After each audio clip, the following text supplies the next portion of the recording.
Bahaye ikaze bakunzi ba radio televiziyo gira ubuntu. Nkuko bisanzwe rero uyu munsi twabatumiye umutumirwa ariwe Professor Charles Kambanda, impuguke mu by'amategeko, akaba ari umushakashatsi n'umwarimu muri kaminuza yo muri Amerika. Ni muri aka kanya rero nagira ngo muhe ikaze kuri radio televiziyo gira ubuntu. Muhe ikaze Professor Charles Kambanda. Murakoze kuba mwanumiye, abashimiye, yewire ko turi bugire ikiganiro cyiza. Murakoze cyane Professor Charles Kambanda, ntidushidikanya ko kirowe cyiza kuko abanyarwanda mu by'ukuri bakunze ubuhanga ukoresha mu kubigisha no kubasobanurira cyane cyane muri domeni yawe ijyanye n'amategeko. Ni mu rwego uyu munsi tugira ngo tubasabe gufasha abanyarwanda bari mu kaga, mu by'ukuri bambuye imitungo yabo, bahano hakunze kwitwa muri Bannyahe, mu by'ukuri n'ahitwa Kangondo na Kibiraro. Ubu rero tudahereye ku kibazo cyabayeho ejo bundi, icyo turuza kugarukaho cy'uburyo bagiye kujya imbere y'ubutabera kugira ngo bahabwe ubutabera nyuma y'imyaka 4 banyazwe imitungo yabo. Professor Charles Kambanda, uribuka yuko aba bantu mu ntangiriro mu myaka 4 ishize basenyewe amazu yabo, ndetse imitungo yabo no kuvuga umutungo wabo w'ibanze w'ubutaka bari bubatseho ayo mazu yigarurirwa na company imwe ishora imari mu bintu bya estate, mu bintu by'inyubako, bizwi neza ko ari estate ya Kagame, ariko akabakoresha uyu Meja uyu murumuna wa Businge, ndaza kwibuka izina rye. Abera. Yes, urakoze cyane. So ni ukuvuga ngo icyo nshaka kuvuga hano nuko eske kuba barambuye imitungo yabo bakubakirwa amazu, nabwo bamwe si bose n'abayahawe bakaba bari bafite ingingimira. Professor, ibintu mbere ko tujya kuri situation iri uyu munsi, baba barambuye ubutaka bwabo mu buryo bwemewe n'amategeko? Biriya ibintu biteye soni. Leta ku ruhande rumwe evuga nkawo bari abaturage eri kubemura kubera ngo becaye cyangwa batuye mu kajagari, cyangwa se batuye ahantu habi, cyangwa se leta ishaka gukora ibikorwa rusange. Ariko noneho bikaba bizwi ko aho hari umucuruzi prive uwashaka hari ahantu. Bivuze iki? Ni Meja Denis Karera. Yes, Dennis, yes. Noneho bo bakabifata nkaho ari leta eri kwimura abaturage. Ibi bintu aho ni watangiriye ikibazo. Leta eri kwimura abaturage kandi ntabeshaka kubaha agaciro kangana n'ibyo babavanyemo ibyabo ku isoko. Ubundi mu mategeko, iyo leta ishaka kwimura abantu kubera inyungu rusange, ntabwo tuvuga ko kwimura abantu ohaye umucuruzi. Iyo bigiyemo umucuruzi biba bitakiri inyungu rusange. Icyo gihe umucuruzi niwe ugombye kugura ku baturage kuri market value. None se hano Professor, mbabarire kuguca mu ijambo, ushobora gufasha abantu gusobanukirwa inyungu rusange aho zitandukaniye n'umushoramari nka Denis Karera bivugwa ko ari mu bucuruzi bwa Kagame? Inyungu rusange zakabaye nka tuvuge kubaka umuhanda uhanyura, kubaka ibitaro, kubakaho ishuri, kubakaho gari ya moshi yewe mu nyungu rusange hashobora no kujyamo ati aha hantu mutuye kubera stade ibintu byizwe neza ubu butaka bushobora kurimbuka mwese mugapfa cyangwa abantu bakagira icyo gihe ziba inyungu rusange kubera ubuzima rusange bwa bene igihugu kandi leta eshinzwe kurinda. So ubundi iyo hagiye umuntu wekorera ku giti cye private biba bitakiri inyungu rusange, biba bibaye ubucuruzi. Icyo gihe umucuruzi ni ugenda ukavugana n'abantu bahatuye abemera kumuha ku mafaranga bumvikanye bakayamuha.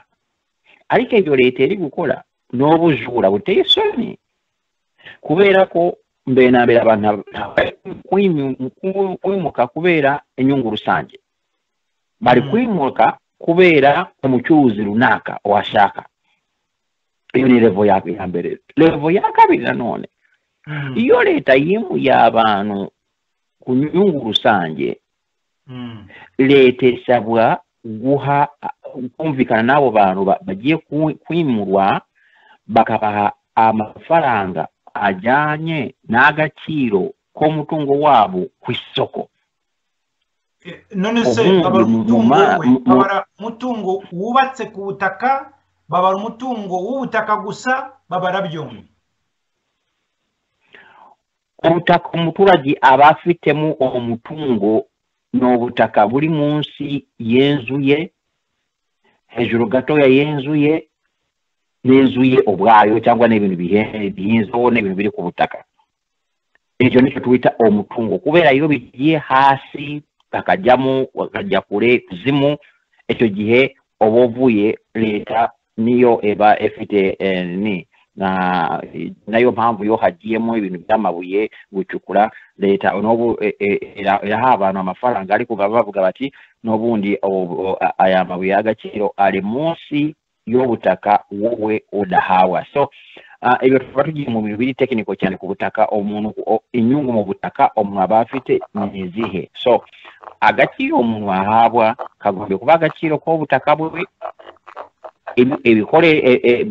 ibintu yakoreyemo mu make agaciro k'ubutaka uyo muntu niko leta muha, kandi nabyo binyura mu bumvikane hakanashirwaho iyo bagiye kwimura abantu mu nyungu rusange abantu fulani, abo bantu na leta bashobora no kumvikana ku organization ishobora gukora auditing kabarebera agaciro k'ubutaka bwose uko bumeze nuko bigenda.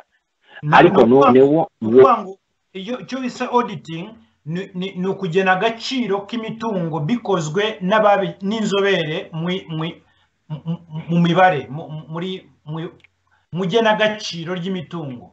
Ni ukuvuga ngo urashaka kuvuga profesa yuko bashaka kuvuga yuko leta idashobora kuzana abagenamitungo batemewe na ba nyiri imitungo, bagomba kubumvikanaho. Bimeze bite? Bagomba kubumvikanaho kugira ngo leta baryamira.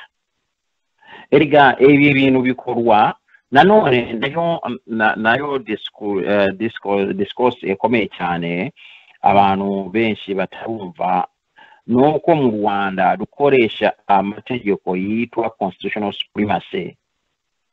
Muri constitution y'u Rwanda biravugwa clearly ko umutungo prive ntavogerwa. Ubu butaka izo value umutungo wo mu afite kuri ubu butaka, n'ubu butaka bubaye gakondo cyangwa yabuguze, uwo ni umutungo prive udashobora kuvogerwa. Iyo leta igiye kubukoraho icyo twita taking clause, iriya umutungo prive ntabuvugirwa, ni nayo twita icyo twita muri constitutional law icyo twita taking clause yo gutwara. Iyo clause yo leta yafata uwo mutungo ejyanye n'inyungu rusange, hari igihe ari exception kuri iyo nini ariko exception yo egiyeho ikintu cya mbere turebako impamvu leta eshaka ubwo butaka egombye kuba inyungu rusange iyo musanze bitari inyungu rusange icyo gihe leta ntabeba ifite uburenganzira n'uburenganzira bwo gutangiza negociation n'abaturage kireka bavuganye na buri muturage bakamubwira ati watugurije sambu yawe icyo gihe umuntu akagurisha ku bushake bwe nta kintu cyitwa ngo guhindurira ntabibaho mu mategeko leta ntabo yemerewe guhindurira umuturage kubera iriya provisoire ya constitution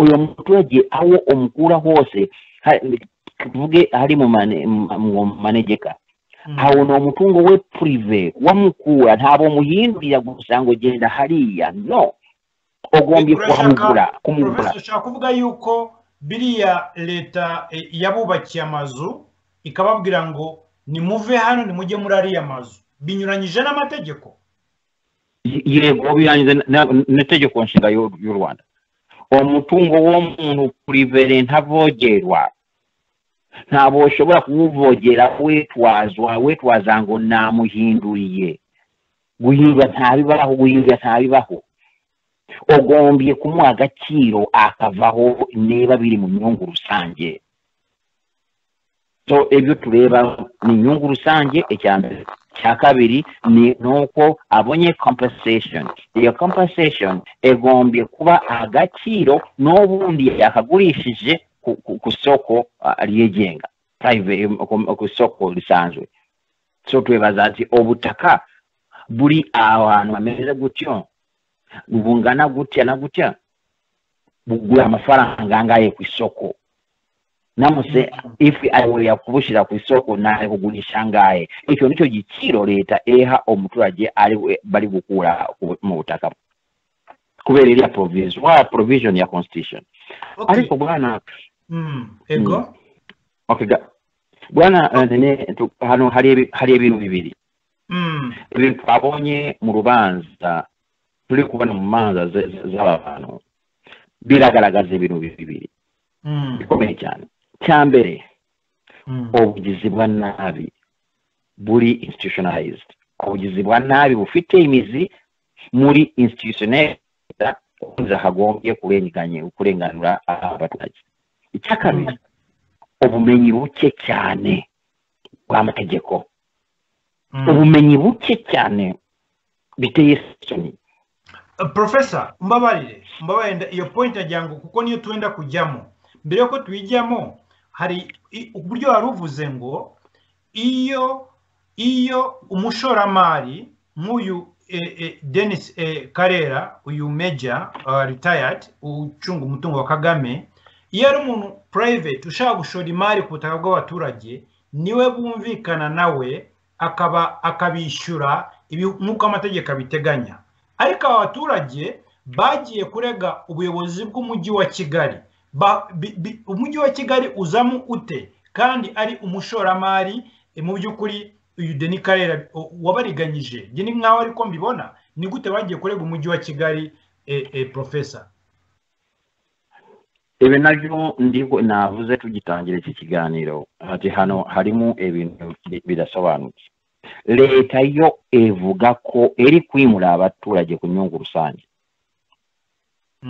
abaturage none uwo bakavuga bati tugombe kuwaba amafaranga yacu compensation hapana ingurane compensation ni ingurane biratandukanye compensation uvuga ngo ubona value yawe y'ibintu byawe uko wakabigurishije ku isoko ubona agaciro k'umutungo wawe nk'uko wakabaye ukabona iyo uba uwugurishije ku bushake bwawe aha iyo ni compensation ingurane nanone biterwa nanone no muntu kuguranira kuguranira umuntu kubera ko adafite uburenganzira buri protege kuri hariya hantu iyo afite uburenganzira buri protege na constitution tuba tugiye muri compensation ibintu bintwigisha muri constitutional law ariko no kuntu aho bwana wakanebazije actually so buswa mu mategeko apana obuswa nakatuke atari obuswa orese urabona bwana bwana umunyamakuru reka nkubwire bwana umunyamakuru dufite ikibazo gikomeye cyane mu Rwanda muri institution y'obutabera nkunze kubwira abantu hari ikibazo kiri fundamental kigomba gushakirwa umuti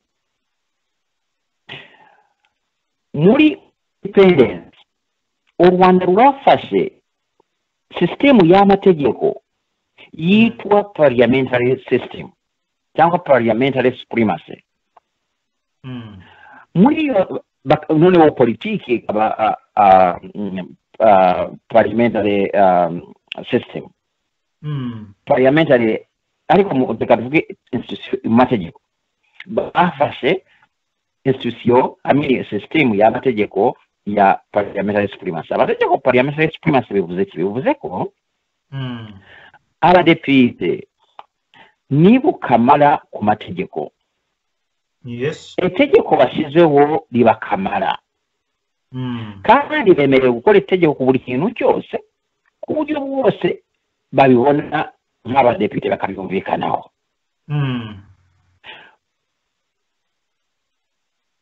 bashobora kugena guha engufu ikigo cya leta cyangwa urwego rwa leta uko babishaka abadepite nta muntu ushobora kubagura akavuga ngo itegeko mwakoze ntabwo rijuje amategeko ntabwo ushobora kwira abadepite ngo amategeko mwakoze ntabwo yujuje ibyangombwa by'amategeko iyo niyo system u Rwanda rwafashe kuri independence system yarakomeje kugira ejo bundi aho FPR yakoze revolution mu mategeko y'amategeko muri 2003 FPR yakoze revolution y'amategeko yazanye constitution yitwa constitutional supremacy no kuvuga ngo amategeko menshi n'uburyo akorwa byose byatesheje agaciro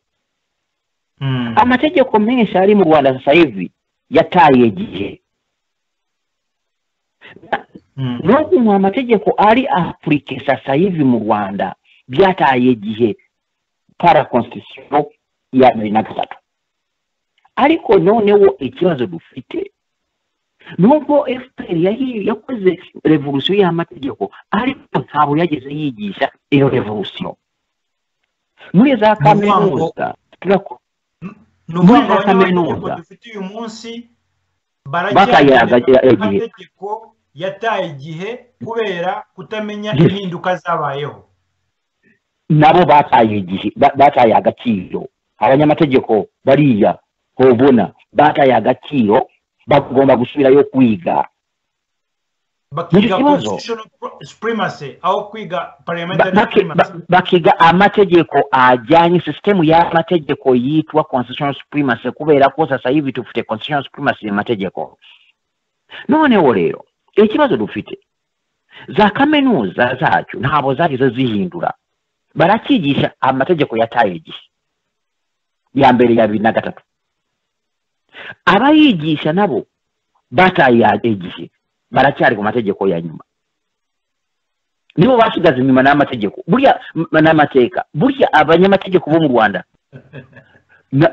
basigaze nyuma n'amateka kuko barakigisha amateka batazi ibigezweho exactly sasa hivi abadepite bakora amategeko ngaho bari gukora amategeko ya kiriya gihe cya mbere ya 2003 abenshi bigiye muri kiriya gihe cyangwa se bize na nyuma ariko bakiga amategeko na procedures za kiriya gihe urabyumva sasa hivi tufite kujya mu rukiko ukaburanisha cyangwa ukaburana mu buryo bwataye igihe butajyanye n'itegeko nshinga mu tegeko muri constitutional supremacy buri tegeko amini abadepite nabo bemerewe kuva gukora amategeko buri tegeko bakola ikibazo cya mbere bagombye kureba ni eske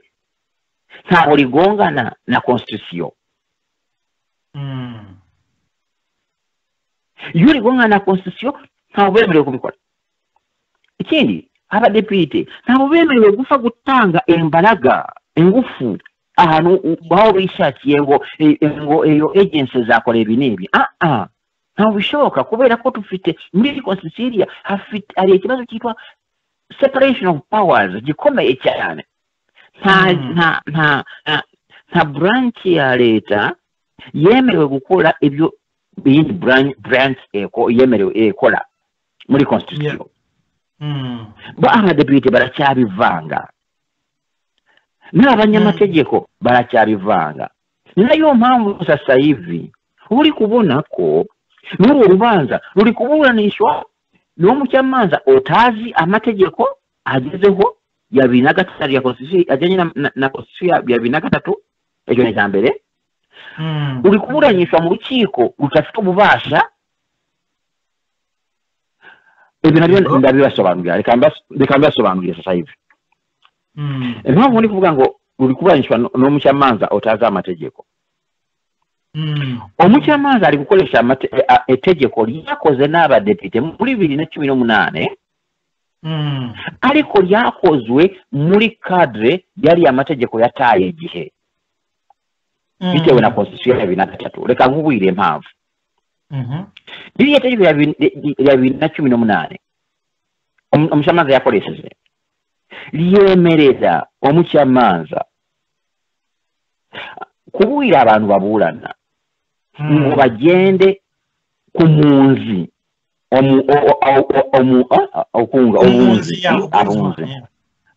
bagende mu bunzi bagaruke barebe icyo bakora uko yagenza urubaza itegeko rikanamwemerera ngo unabishatse wabo mu nzu wowe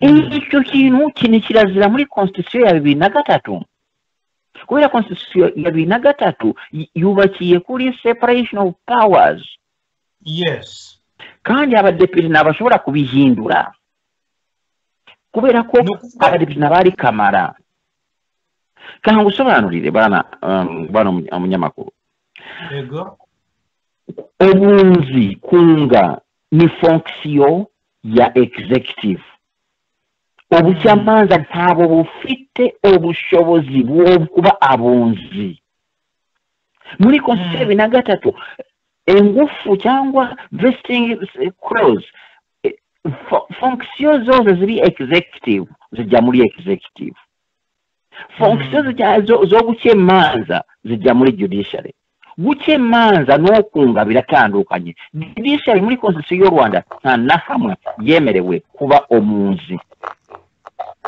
kubera icyo gihe mbamugiye kuvanga fonction za branches zibiri zitandukanye za leta kandi ntawo byemerewe biri unconstitutional interesting umucamanza kukwereka ko yasigaje inyuma n'amateka umucamanza yanavuze ikintu kiri fane yasigaye inyuma n'amateka yavuze ikintu kiri fane cyane ngo we azabunga ngariko mu gihe azaba ari omunzi ngo ntabazaba yambaye inkofero y'ubucamanza oh my god nabuze ati Rwanda rufite ikibazo muri agiye gukora akazi kabunzi ka executive azaba agiye gukora akazi executive kandi kugira ngo ukore akazi executive ugomba kuba ufite appointment ya perezida cyangwa abantu bari munsi ya perezida yapointinze muri executive bakushizeho icyo ni cyambere ntabwo yemerewe gukora ubu akazi ko bunzi icya kabiri professor icyo numvisemo nuko inteko ishinga amategeko y'u Rwanda gushyira iryo tegeko rya 2018 riha umucamanza gukora nk'umunzi bivuze yuko iyo ubwayo yishe itegeko nshinga ry'u Rwanda bivuze yuko iryo tegeko ritemewe mu mategeko y'u Rwanda kuko u Rwanda rugendera kuri constitutional supremacy nibyo yego urwane constitution y'u Rwanda ngira kera yabaga ku ngingo y'ijana ngira ngo za 10 cyangwa baravuga ati itegeko ryose cyangwa icyemezo cyose kigongana na constitution y'u Rwanda kibe mfabusa n'abaye provisoire yemerera umucamanza kuba umunzi ubu ayo iri unconstitutional ni yazaze ni ingingo bavuga z'imfabusa egombe kuvamo. Sasa ikintu kiri interesting cyane iyo umucamanza bya yavuze bigaragaza kutiga neza bari abantu ntabwo mbarenganya ntabwo bavuga ngo nabaswa ariko bari gukorera ibintu mu kavuyo batazi nta nabazi system y'amategeko bari gukoreramo kubera twatangije revolution kiriya genda avuga twatangije ko yako nari mu bantu bakoze cyane muri ibi bintu byane ariko FPR yatangije ikintu ariko ntewugura abantu nteyindura amategeko bikagenda mu bintu byo gukubirana FPR yabivugiyemo none umucamanza mu buswa bwinshi cyane ngo we azaba yambaye ingofero ngo yo muzi nabazaba umucamanza stupid umucamanza abaryari umucamanza umunsi arahiye endahiro y'obucamanza niyo etuma obumucamanza ntabwo ushobora kwivana we ingofero y'obucamanza ngo wagiye mu bunzi obunzi no bwa executive wowe umucamanza no gucya emanza sasa we agiye mu reka nkwereke n'ibintu biri practical bishobora kugira impamvu bitashobora no kujyana na constitution y'u Rwanda biriya ari gukora constitution y'u Rwanda icyo twita adversarial system no mbere y'umucamanza impande zibiri ziba zihanganye umucamanza we ari gucya urubanza niko kazi ke ntabo ashobora gukora iperereza sasa najya kunga bariya abantu nk'umunzi azaba ahindutse umucamanza uri gukora iperereza kandi nabo yemerewe muri ya constitution ikindi cya kabiri mu gihe ari kumva kubera azaba akora akazi executive azumva ibintu obundi umucamanza atanemerewe kumva mu rubanza kubera hari ibimenyetso biri inadmissible urashobora kujyana imbere y'umucamanza ariko ushobora kubijyana ku munzi kubera umunzi na executive powers noneho azabona ibimenyetso atemerewe no kubona nk'umucamanza kubera ko bitemerewe kubera hari ibimenyetso twita inadmissible hari ibintu urashobora kuvugira imbere y'umucamanza kizira nka hearsay for example numvise kanaka avuga ibi ntabwo wemerewe kubivuga imbere y'umucamanza sasa we agiyeyo azagaruka ngo yambare inkofero ngo y'ubucamanza we yumva ko kuba umucamanza na kwambara inkofero ariko mana yanjye twagushije hano icyo nibaza hano professor uyu mucamanza ugiye kuba umwunzi wiyambuye umwambaro w'ubucamanza yarahiriye ibyo bisobanuye neza ko bitubahirije amategeko n'itegeko nshinga ry'igihugu mu by'ukuri birumvikana ko agiye akora akazi ka executive bitemewe mu by'ukuri muri constitution y'igihugu ko wari bivuze separation of powers yes mu bwunzi no kumvikana urumva aba baturage nibaramuka batumvikanye kuko iyo bagiye kumvikana bivuze ko nta tegeko ry'uko bagomba kumvikana kireka banyuzwe n'ibyo bazabwirwa nk'abanyiri imitungo so nuvuga ngo bashobora kumvikana uburyo bakagaruka noneho utangiye gukoramo uyu cyamaze gutangira urabona hari ubutabera abantu bazabona mu by'ukuri ntabwo bishoboka ahubwo umucamanza ugiye mu kunga ziriya parties ntabashobora kugaruka kuba umucamanza mu rubanza kubera iki gihe abahindutse a witness abahindutse umugabo mu rubanza agiye gucya ikindi kintu giteye isoni ubundi iyo mucamanza afite za information kubanza cyangwa ku parties bari kuburana ubundi zitemerewe kuza mu rukiko uyo mucamanza asabwa kwivana mu rubanza no kuvuga ngo natangira kuba omunzi agaruka akambara inkofero ngo yo gucyamaza ko yabivuze no kuvuga ngo abari disqualified muri uru rubanza kubera afite now conflict of interest. Yes. Ntabwo waba omunzi mu rubanza ukaza none kuba umucamanza warwo. Uzaba warafashe deja impande uruhande kandi umucamanza agomba kuba independent kuba pate bari kuburana na independent kuri kiriya ikibazo bari kuburana. Ariko bien sûr nk'omuzi oratanga na advice. Noneho abo impande ababishaka bakabyemera batabishaka bakabyanga. Noneho watanze na advice muri process yo kubunga uruhande rumwe rukabyanga. Noneho ogiye kuba umucamanza wari uriya ruhande rutemeye ibyo wababwiye mu bunzi. Wabimva ko hari rezo hari impamvu dufite aya mategeko system zitandukanye iyo tangiye kubivanga urabika neza. none se professor icyo cyakubaza hano uyu mucamanza namuka failinze mu kuba gukora akazi ka executive nk'umunzi mu byukwibaga ko azana failing nka justice bari abantu bahabwa n'uyu mucamanza. Ariko icyo nshaka kubaza itegeko rya 2018 ritangayo riha umucamanza nubwo rinyuranyije n'amategeko riha umucamanza option yuko ariwe uhitiramo abatanze ikirego kujya mu buryo bw'ubunzi atari bo babyisabiye cyangwa kuki je mbona hashobora kuba ari ikibazo kuba batinya kuburana n'umujyi wa Kigali. Ubucamanza bufite impamvu nibaza ko bushobora kuba bwanga kuburanisha umujyi wa Kigali n'abaturage ba Kangondo. Mbona yuko hari ikintu ubucamanza buhisha aho ngaho jewe. Urabona bakoresha ngiragizambo gushikariza impande ngo kujya mu bunzi cyangwa we akabunga. Ebyo kushikariza nabyo ni jambo rifite meanings nyinshi. Kushikariza harimo no kubabwira ati kubategeka, you know.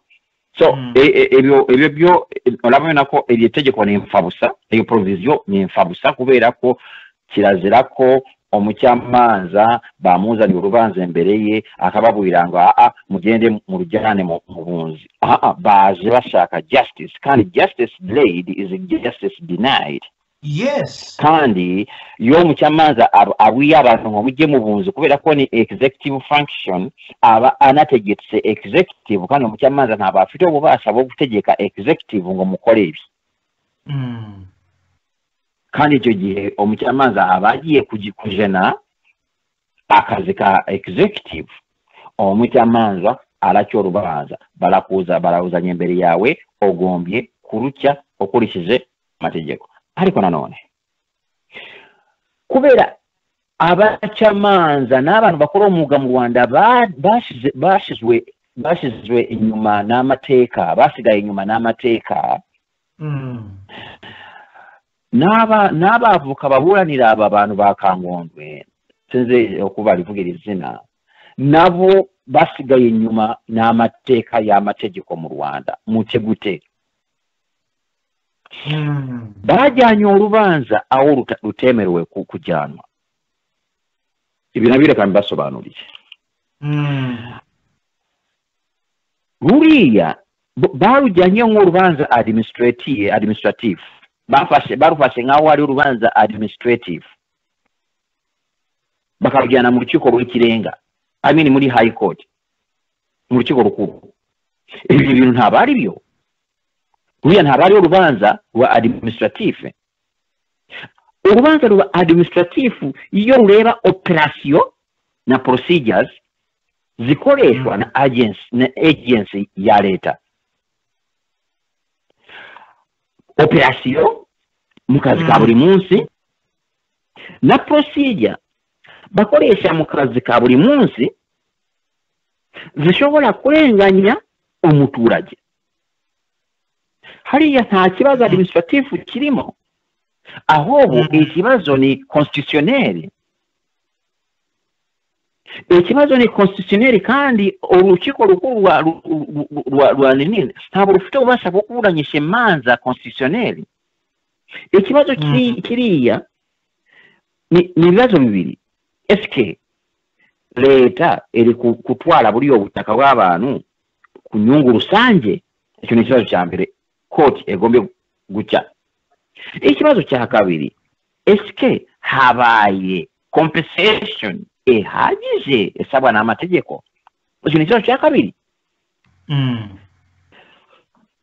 Ni urubanza constitutionnel kubera ko ruri kureba ingufu na responsibility z'inzego za leta.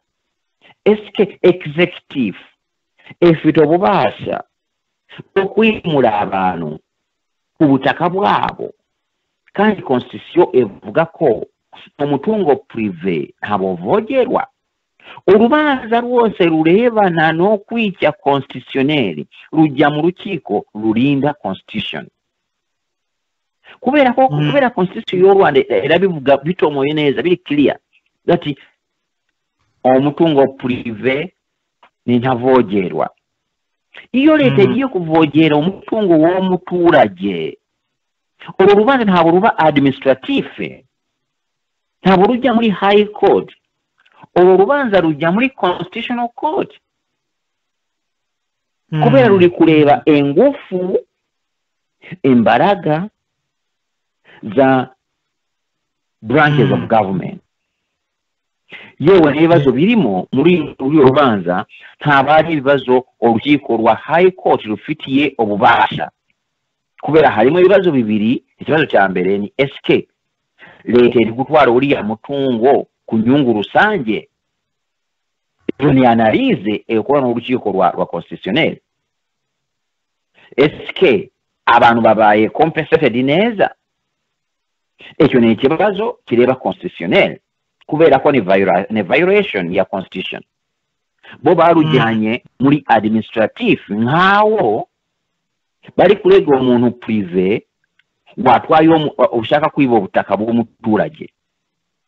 Ntabwo ariko bimeze. Buriya nini umujyi wa Kigali ni leta muri constitutional law. Executive. Ni executive. Nk'urugero Professor Mbabere guca mu ijambo, igihe abaturage bari bagiye mu rukiko uwo munsi, bari bambaye imipira y'icyatsi yanditseho ngo Kangondo na Biraro needs justice. Bose barafashwe, bafatwa n'inzego z'umutekano, urabibona, kandi bafatwa batarajya ku rukiko, bazindukiye mu mazu yabo, bivuze yuko bagenzwaga n'inzego z'iperereza. Iki ni nacyo cyereka abantu yuko ntabwo, urumva, ntabwo mu by'ukuri abaturage banyazwe na Denis Karera, ahubwo banyazwe na Kagame, banyazwe na leta. Icyo bishaka kuvuga kuko biragusaba kuba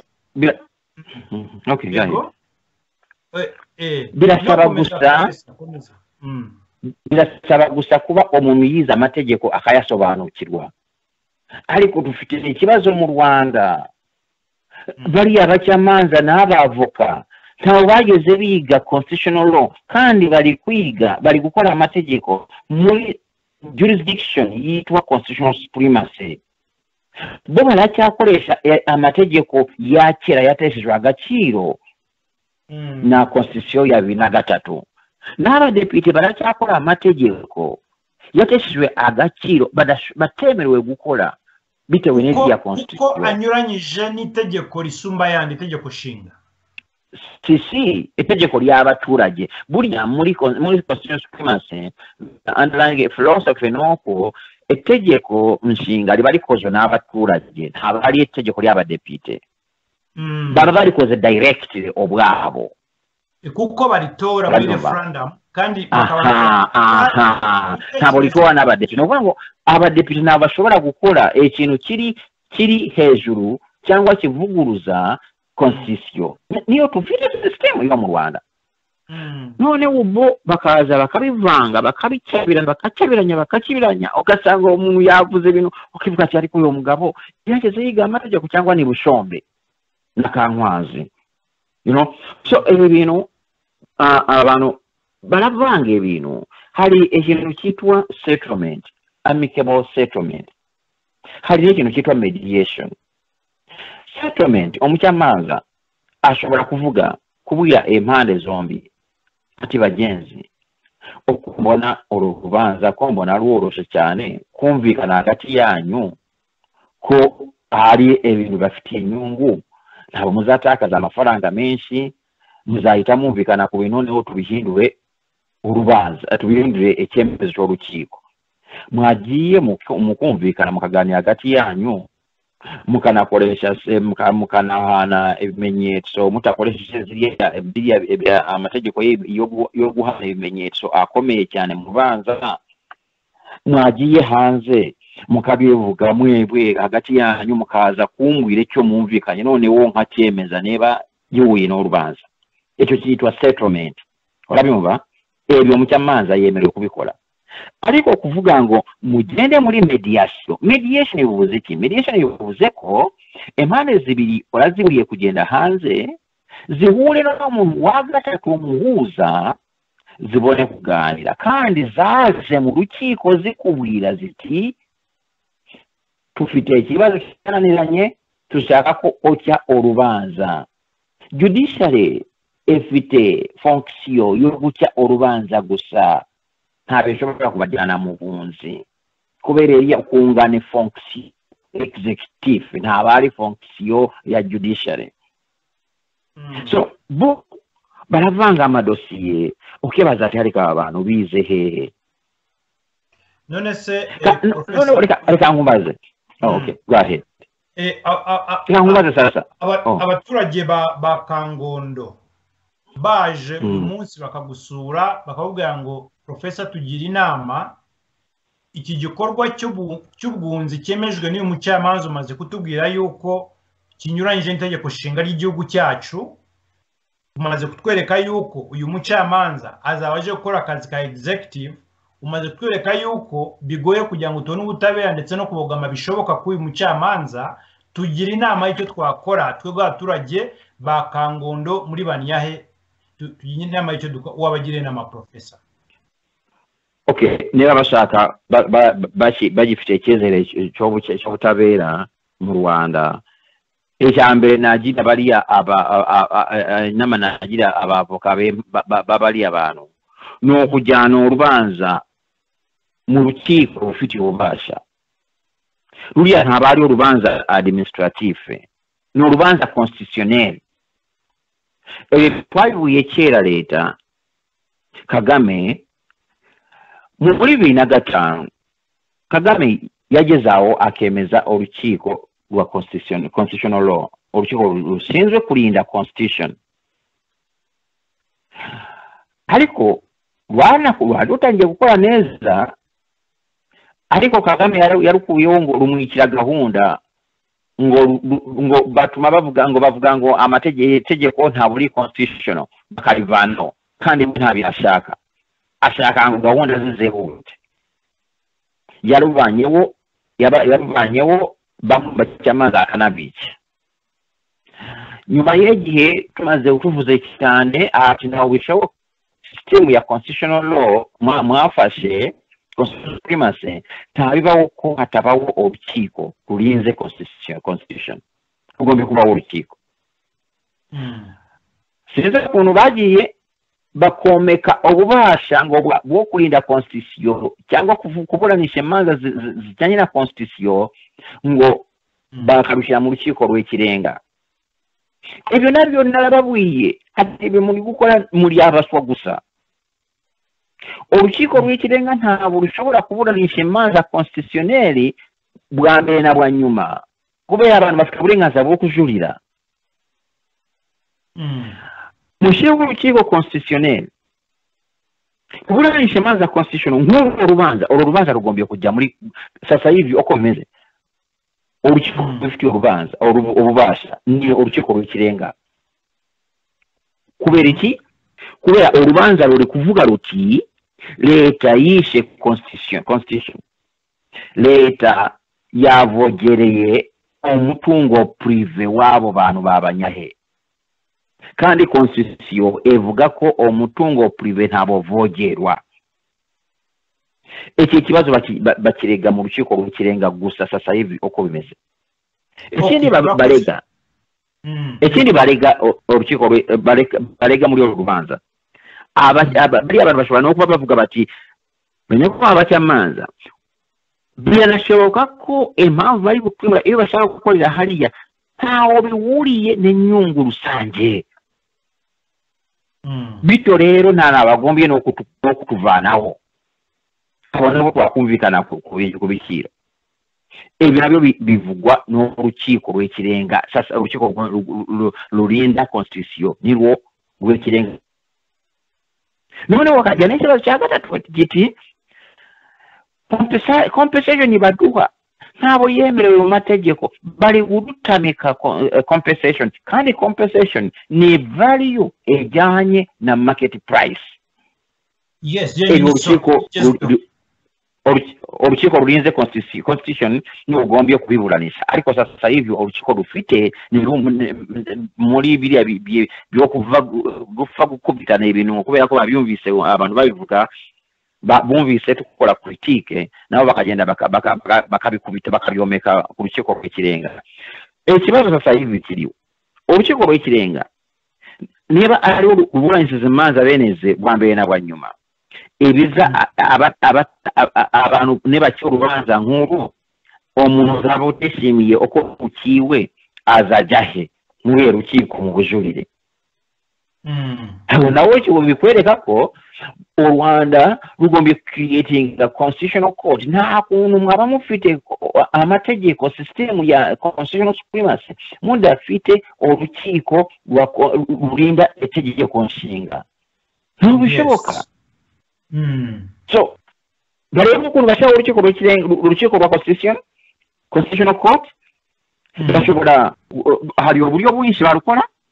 Bashobora gufata bakavuga bati urukiko rwa constitutional court ezabegizwe n'abacamanza batatu cyangwa bane b'urukiko rw'ikirenga. Ibiva mu rukiko rwa constitutional court bikajya mu rukiko rw'ikirenga rukumvwa n'abacamanza 9 bose ni 9 sinzi nabangaye ibintu by'umwuka barabihindura cyane. None ariko iyo constitutional court ikaba eri established mu mategeko y'u Rwanda bakayaha constitutional court bakanavuga n'abacamanza baba bari muri constitutional court bakaba bazwi. Ariko noneho iyo habayo bujurire bari abatatu bumvise ruri urubanza muri constitutional court baraza none bakicara muri chamber ya Supreme Court bakarumva noneho mu bujurire bakajya kuri bari batandatu batarumvise mu mizi noneho bakaba 9 bakaruburanisha. Professor ibintu byose birakaza kuba ari ibintu dugiye nama leta kandi ubundi atunegeno ni wahagombye kuba agira leta inama ariko nanone ikibazo kiriho nuko nibo babijyana mu rukiko rw'ikirenga. Urukiko rw'ikirenga naro rwagaragaje ko rutazi na constitution y'u Rwanda. Bari abacamanza benshi ndabazi nta nomwe muri ya rukiko wageze yiga constitutional law muri constitutional supremacy jurisdiction. Nta nomwe kuva kuri perezida w'urukiko nta nomwe nta bazi constitutional law. Basigaye nyuma n'amateka y'amategeko y'u Rwanda. Nibyo none se Professor kankubaze muri iyo nama wabagira nta burenganzira mu itegeko ya 2018 bafite nuvuga nk'abantu batanze ikirego nta burenganzira bafite bwo kwanga uko gushishikarizwa n'umucamanza akabatoya ibyo byo kujya mu bunzi ntago tubishaka, turashaka ko dukomeza kuburana na leta mu buryo bwemewe n'amategeko. ibyo kudushikariza byo twasabaga yuko tubireka ko nibaza ko umuntu afite uburenganzira bwo kwanga kumvikana n'umuntu mu gihe ashize imyaka 4 uko kumvikana kwaranze abantu bafashwe ku ngoto. Turi kuvuga no obivuga muri system eri democratic muri system no mucyamanza yumva ibyo akora, ariko mucyamanza uvuga ibintu biriya ni bushombe na kankwanze no mukada no mucyamanza wo mukada we yumva ko agomba gukora ibintu bishimisha Kagame, you know. So ibi byose abaturage bariya nta remedy bafite mu Rwanda, ariko icyezere mbaha icyo cyaha ibintu babibike byose bazarega leta nyuma ya Kagame avuyeho. Kagame navaho hakajyaho leta ifite egenda ku mategeko yubahiriza amategeko, bari abantu bazagaruka barege leta mu rukiko constitutionnel barusaba ko rwakwemeza ko leta yerukanye bari abantu bitajyanye n'amategeko. Noneho babagenere ibyo babona. Okay, urakoze cyane Professor Charles Kambanda. Nagira ngo tujye ku kindi kibazo, dufite ubazo bubiri gusa nagira ngo ufashe abanyarwanda gusobanukirwa. Ikibazo cya kabiri ni ikibazo kirebana na Karasira Aimable. Yagiye kwaka passport ejo bundi, nabonye bitangaza mu kiganiro gishize kuri channel yitwa Ukuri Mbona yuko yimwe passport na leta y'u Rwanda. Bayimwimye uko numvise avuga nuko ngo agomba kubanza kisubiraho. Umunyagihugu kwimwa passport na leta byemewe n'amategeko? Abo ni mpamvu bamu okay kwanza reka nsubiza ati ni oya, igisubizo ni oya, kereka niba mu mategeko bavuga ati of course na kivuga ngo barebaza ku bwene gihugu bwe ntabwo babwebazaho, ntabo yibye ibyangombwa, ntabo yabonye ubwene gihugu binyuze mu buriganya, no kuvuga ngo kuri we igisubizo ni oya, rero ntabwo yashobora kumwima passport. Icyo ni cyambere. Ariko noneho bagarakubwira ngo ugombye kwesubiraho niba ushaka kubona passport. Ibyo bivuze iki? Bari kumubwira ati nta burenganzira ufite burya ruriyo rupapuro rwa passport nobo ariyo mutungo wa leta, ariko ni ikimenyetso gifatika kigaragaza umwene gihugu. Icyo ni cyambere. Cya kabiri no rwandiko rukwemerera kujya hanze.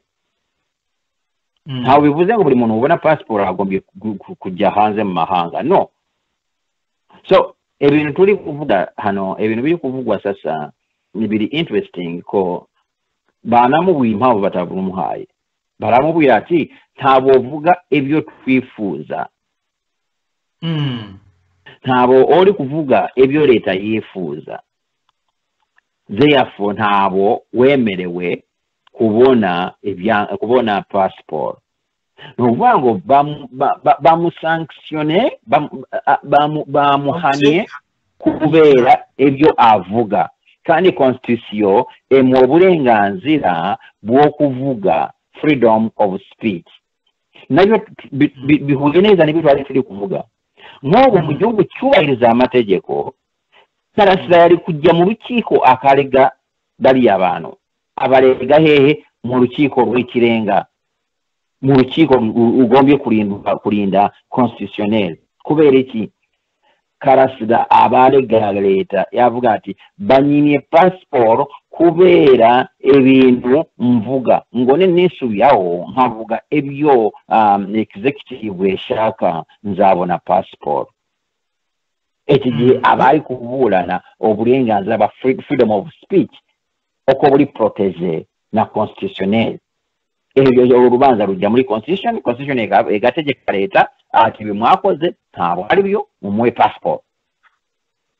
Nukuvuga ngo uragira inama Karasira Aimable yuko yatanga ikirego mu rukiko? Ariko n'urukiko w'ikirenga nabo kwanza rufite bategaje, ntabo bizeye amategeko tuvuga ntabo babyizi. wabibonye ejo bundi nkuru yo bicuko mu rubanza rwa perezida Kagame baciye ngo kubera ngo nawe biriya bya ngo byo kurega ngo noneho nyuma akaza nabo kubatesha agaciro akavuga ngo ya mwana perezida nawe ngo ntabashobora kubona preferential treatment kuri biriya byo kuvuga ngo defamation ngo ntabashobora kudifungo ngo umunyamakuru wandika nabi Kagame urukiko bavuze ngo we kubera ko afite akazi kenshi ashinzwe inshingano zikomeye ngo umuntu umuvuga nabi yabihanirwa urukiko rwarukiye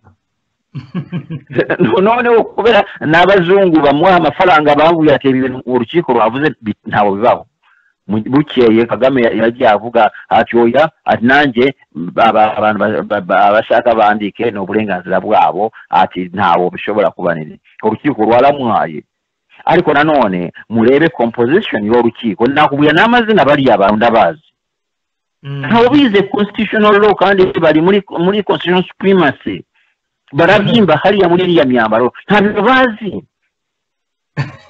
ntabari ko ari abaswa ariko bize mu system zitandukanye bize mu system zifite constitutional as an act hari bamwe bize muri Canada ntabwo ifite constitutional supremacy hari bamwe bize mu Bubiligi hari abize mu Bufaransa amategeko bize amenshi yataye agaciro na constitution y'u Rwanda ya 2003 ariko bo barayatsimbaga yeho.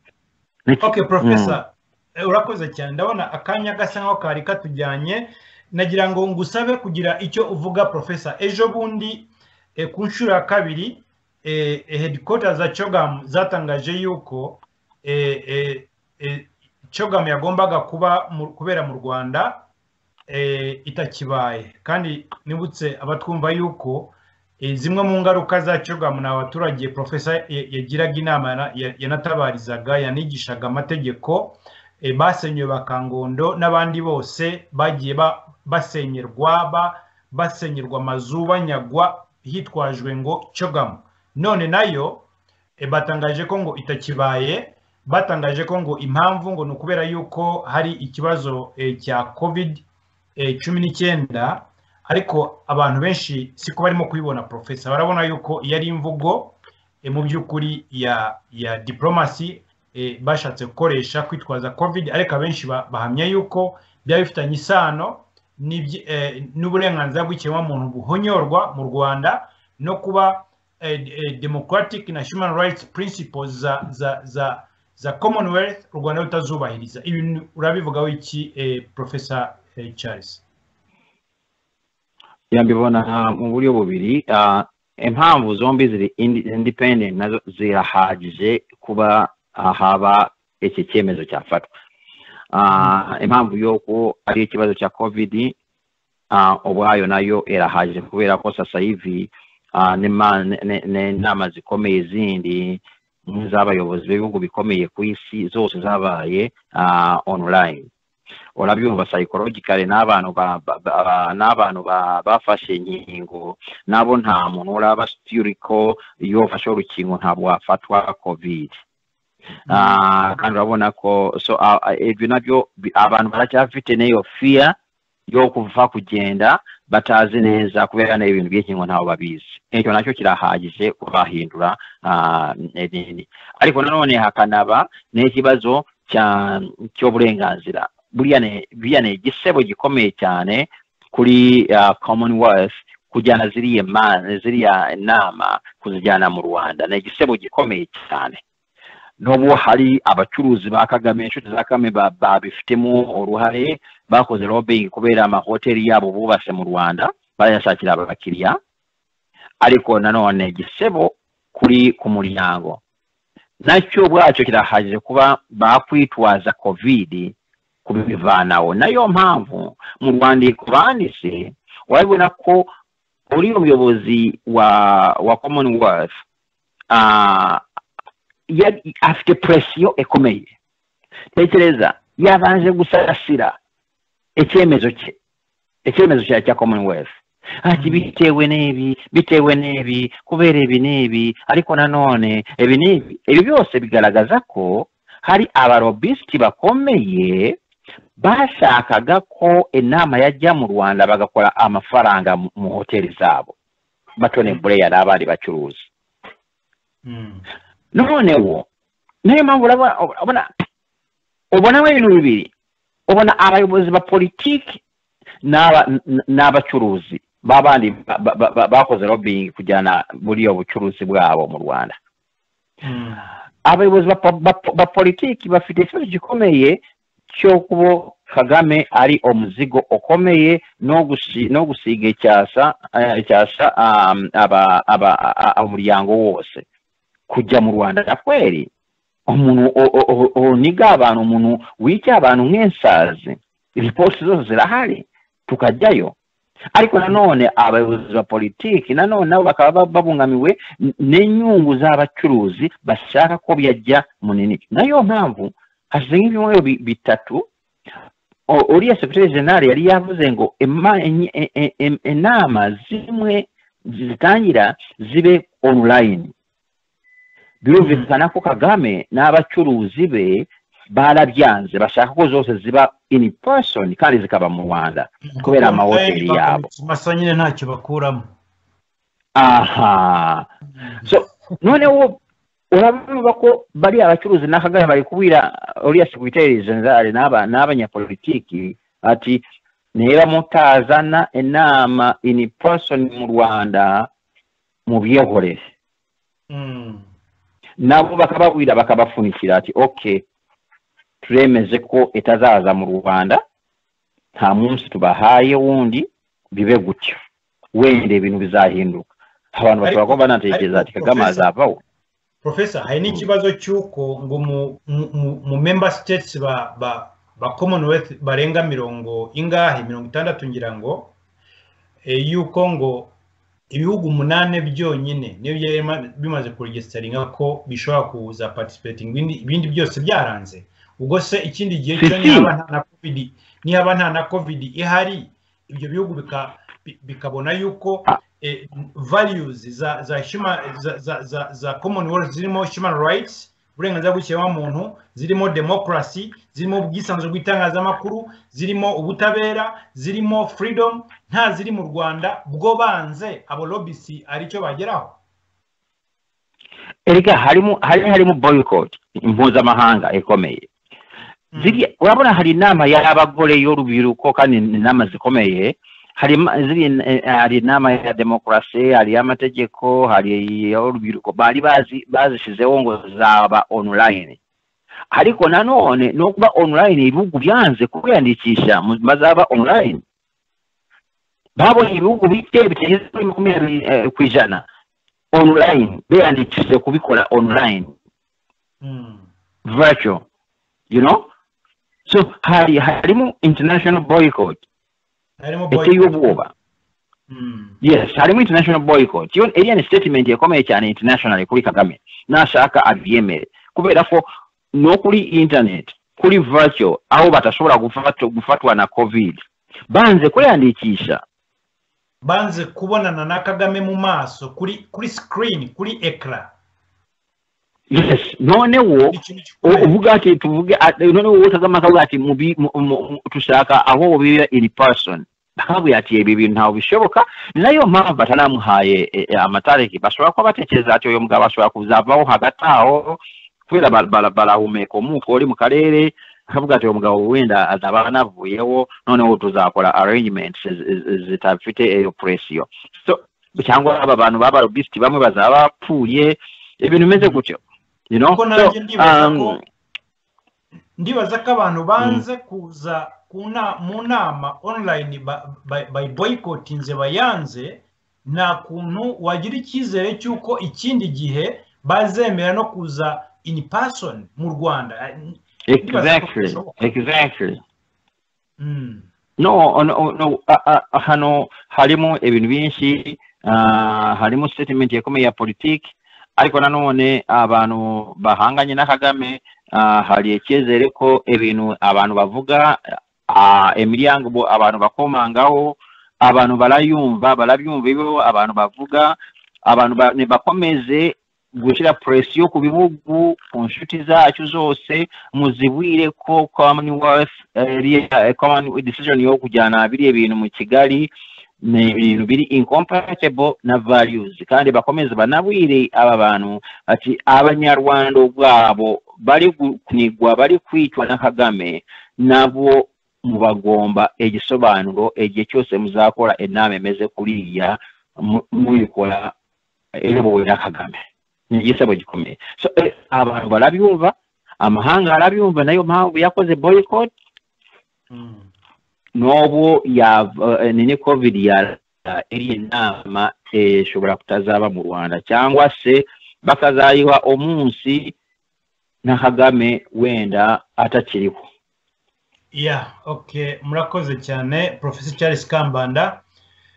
Dushuje ikiganiro cyacu rero Professor ntwangusaba kugira ngo ugire wenda bwa nyuma inama wagira abanyarwanda ku kibazo cya Kangondo na Kibiraro kuko ibibaye ku baturage ba Kangondo Kibiraro hari abaturage benshi bibaho ariko ntibamenye n'uburenganzira bwabo. Mu ijambo rimwe nagusaba umuntu umwe gusa gusaba yuko wabagira inama unasoza Professor. Murakoze.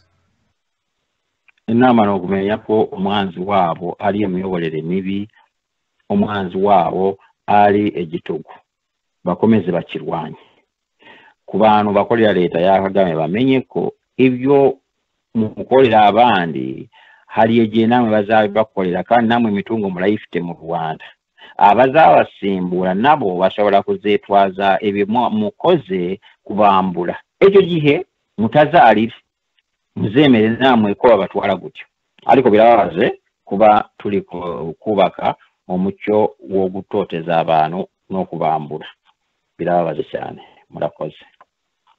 Murakoze cyane Professor Charles Kambanda. Nagiye mbona aka kanya nsabe abakurikirana ikiganiro cyacu kuri radio televiziyo gira ubuntu yuko bajya bakora subscribe kugira ngo bajye abambere kujya babona ibiganiro bishya tubagejejeho. Murakoze, mugire umunsi mwiza.